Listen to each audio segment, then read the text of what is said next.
Alright, so first off, I would like to apologize for my display here. I don't have a whole lot of Disney animated movies in my collection. This is really all I have. The only other one I have is Robin Hood.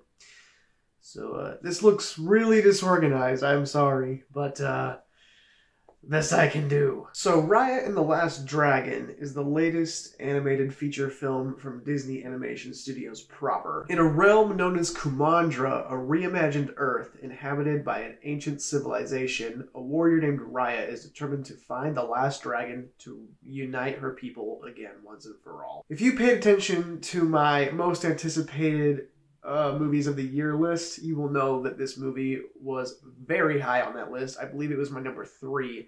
This is the very first Disney animated film that I saw footage for, and I thought it was genuinely badass. So I walked into this film with really high expectations. Expectations higher than like I ever do going into Disney movies. And for the most part, I was very satisfied with how this movie turned out. And yeah, probably my favorite part about this movie is the animation itself. It looks absolutely stunning. I do think that Pixar is still a little bit better at doing 3D CG animation still, but Disney is getting pretty close. There's a lot of stuff in this film that looks almost as photorealistic as how Pixar films are seeming to go. And on top of that, yeah, I also love the fight choreography in this show. This might be Disney's best showcase at displaying amazing one-on-one fighting choreography in an animated film I've ever seen. So those are the 2 reasons that I will mostly be going back to rewatch this film in the future.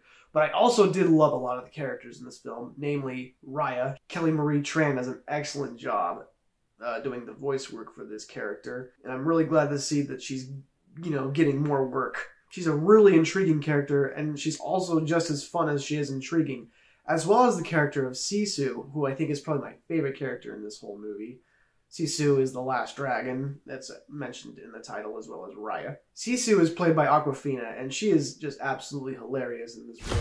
We really need your help. I'm gonna be real with you. I'm not like the best dragon. Have you ever done like a group project, but there's like that one kid who didn't pitch in as much, but still ended up with the same grade?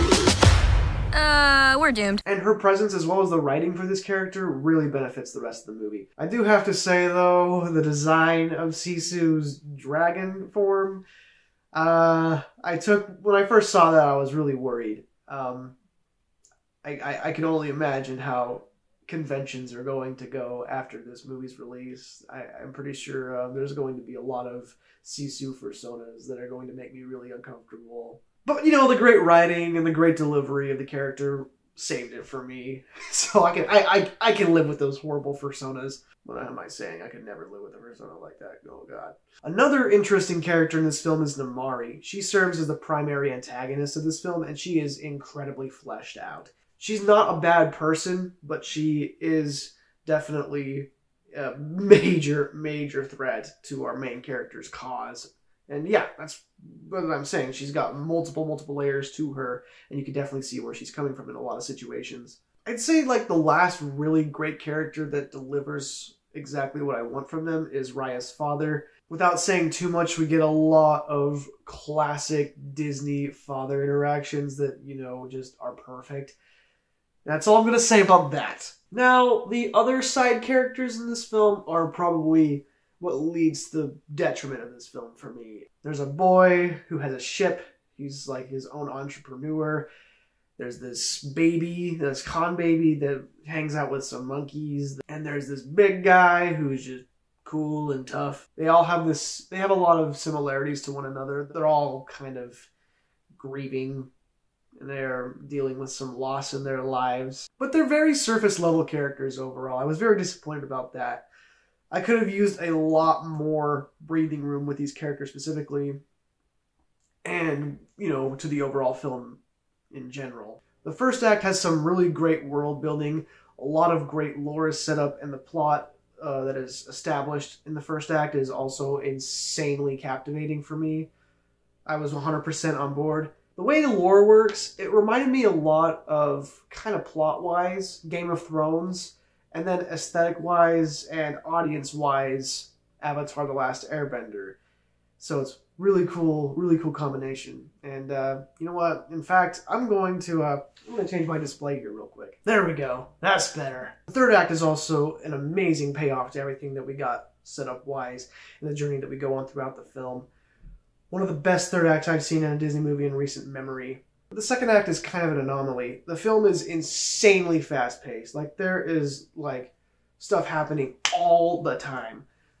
But the second act kind of feels like filler in a way, because all we're really doing is meeting these side characters that aren't filled with a whole lot of depth. And it's, you know, just a lot more of just that happening. It's kind of a MacGuffin movie. So, yeah. Go to get one thing, meet a side character, they join the quest, move on to the next thing. Got repetitive, also kind of dragged me down a little bit. I almost checked out by the end of the second act, but when the third act got going, I was like, oh, we're back, baby. This is really freaking good. But overall, yeah, I do highly recommend this film. I've seen 4 movies this year that are better than this film, in my opinion. But I enjoyed this movie more than 2 of them. I enjoyed this movie more than Judas and the Black Messiah and Malcolm and Marie. But it's not higher than Nomadland or Minari for me. I regret not reviewing those movies. I should have got off my ass. I will be giving Raya and the Last Dragon a B+. Anyways, you guys, what did you think of this movie? Let me know down in the comments, and be sure to like and sub. Do all that weird stuff. Do what you gotta do, and also follow me on Letterboxd at TJT Box, because sometimes I review movies on there that I don't get to around here. So yeah. Anyways, have a nice one.